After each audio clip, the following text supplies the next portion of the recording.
This project is one that actually, you can see that it doesn't really look like Northern Ontario too much.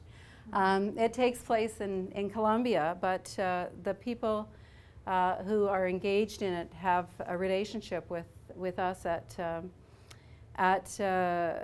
the CESD program at Algoma, and so we've worked with them on this project. A SOPRCOR is actually sort of an umbrella organization for a whole variety of community groups, and their goal is social transformation. They live within an area that has had a great deal of conflict and violence, and their goal is to create life projects. So whether those projects is a whole host of sort of social economy. There's many cooperatives that are part of a SOPRCOR. There's cooperative stores. There's a school from kindergarten to grade 12 that is based on a cooperative model, and children in the school, students in the school actually learn to develop cooperatives as they work there, and they cooperatively make jams and jellies and crafts and a whole variety of different initiatives and sell them and support themselves that way. But it also does education, training, and support for a wide variety of different community groups. And coming out of this research, one of the interesting things coming out of this research is that they decided at the conclusion of it that they really needed to have a university program that would assist, again, the next generation in becoming, in leading, taking the leadership of a SOPRCOR and the many organizations that it represents. This is a really interesting project. Ken McDougall, The Enjoyment of Form. This was a research project. How it began was that Anne O'Connor, who is the person in the red shawl,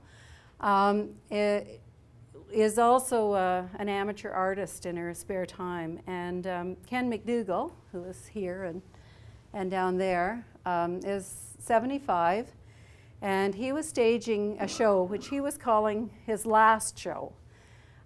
He's a very well-known artist in the area, but he decided that this was going to be the last big show that he was going to pull together of his art, and he's been the inspiration for many artists. He's also been a teacher and a mentor for many artists in the area.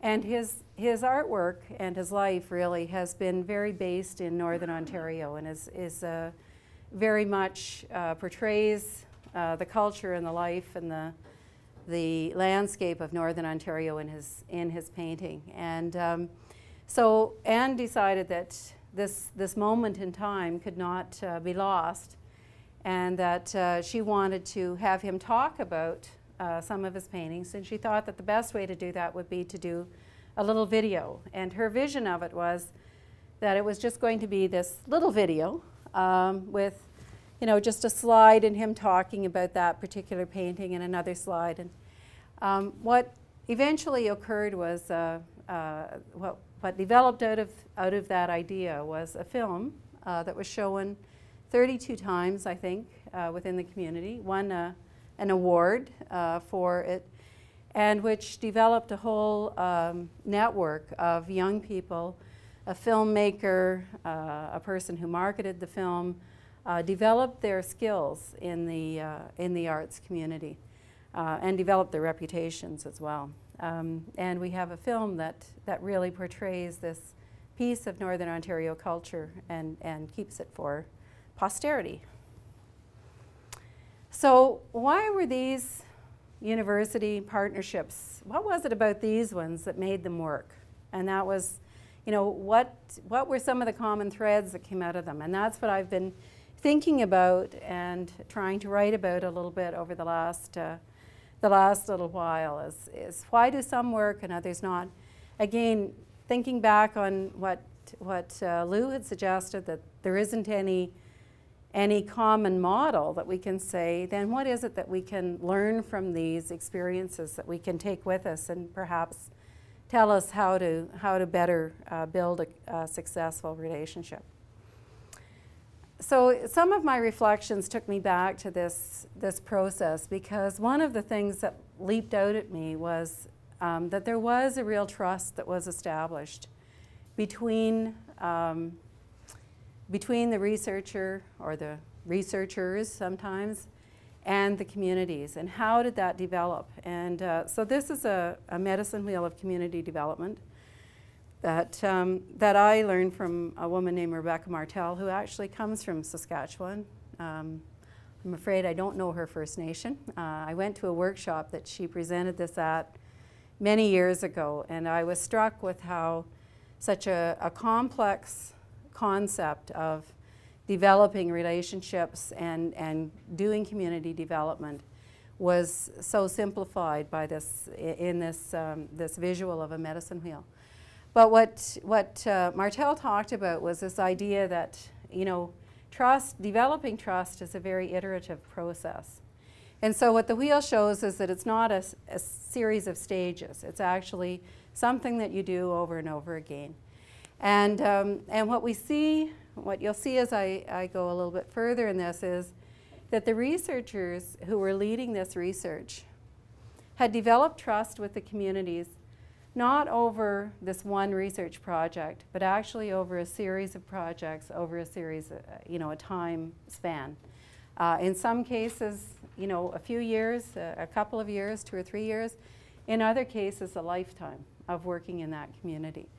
And so I think that, as we see this, you can see how, you plan out an activity, you take the action, and that allows you to then, you learn a little bit about the first time that you come together and plan an event together.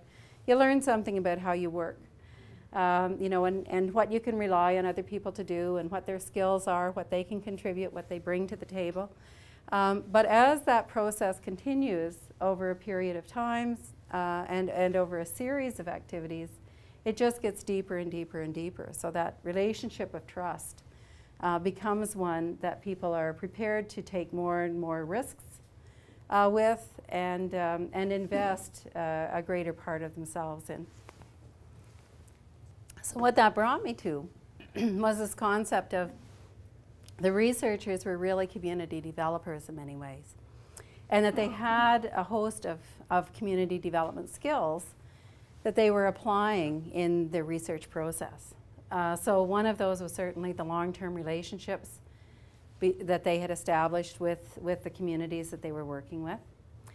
One of the other key skills that all of these researchers shared was the capacity to listen to what the community was saying. And I want to give you a couple of examples of this, because in some cases, Anne O'Connor's is a good example of that, where she had, this vision of how this film was going to be developed, and it was going to be simple because she didn't have any video making skills.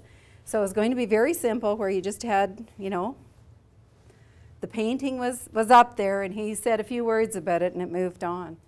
But of course, I think we can all appreciate that that would be not a very interesting way of seeing a film unfold, and that although it might, save his comments and so on for posterity, it isn't something that you're likely to get 32 different groups in the community willing to sit and listen to. And so she listened to what happened when she brought the filmmaker together with the painter, and realized that, okay, she just had to step back and let them go, because they developed a new vision for that project. Another example was Jose with his work with Asopracor. Jose spent a lot of time, he worked with a small group, there were 2 or 3 of them, that worked on the development of this big matrix. So they had 7 community-based organizations that were going to participate in the research, and they wanted them all to do the same kind of a process and ask the same questions so that they get the same results. That was their idea. So they developed this big matrix of what they were going to ask everybody about. And the communities just said, no, we don't want to talk about that. No, that's... And it was quite interesting, because in the final analysis of it, they did wind up talking about most of those things, but not in this logical, sequential order as he and a couple of the other researchers had planned. So that capacity to listen to the community and then respond to that, to what you hear, and do something quite different than perhaps you had initially expected. They really built on community strengths. They accessed many different networks of people in order to support the research as it went forward. They didn't hesitate to, you know, if Lou identifies that she's got a network over here and someone else identifies they've got a network over there, well, it was just go for it. So again, in the case of Anne O'Connor's film, you know, some people had connections within the arts community. Some people had connections with smaller communities that were outside of the city of Sault Ste. Marie. Other people had connections with other networks, and so on and so on. And it was through those that they wound up getting the film distributed, sometimes brought resources in. And again, everybody was you know, contributing the skills that they had. The Coalition for Algoma Passenger Trains has been amazingly effective at building and accessing different networks. So they have, you know, the workers who work on the train, the engineers and the track, the people that repair the track. They have the tourist operators who use the train, and some of the cottagers who use it. They have the corporations, different companies that actually use the train for freight.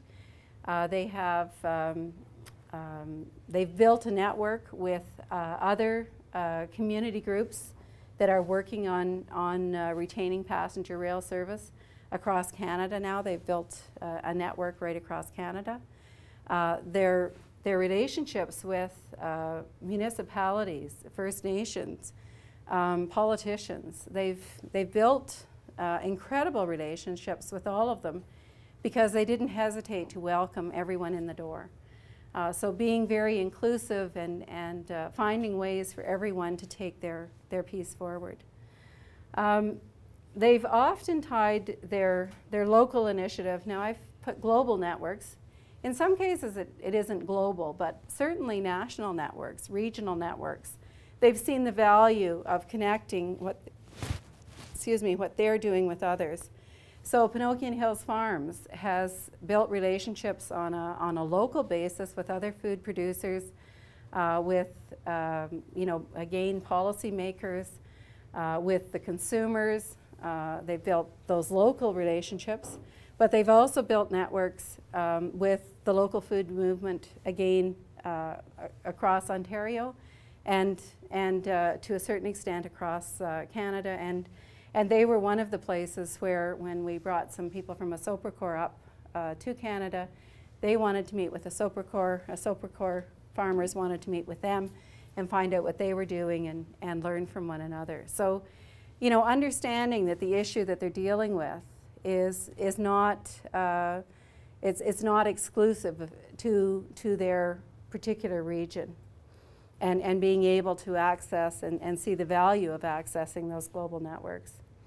Another skill that the researchers really brought to it was the grant writing skills, which is, I think, a crucial component that we sometimes undervalue, certainly within the university, but for small community groups, that's just a key component. You know, they can't do the work because they don't have the money. So, you know, that is something that universities can really contribute.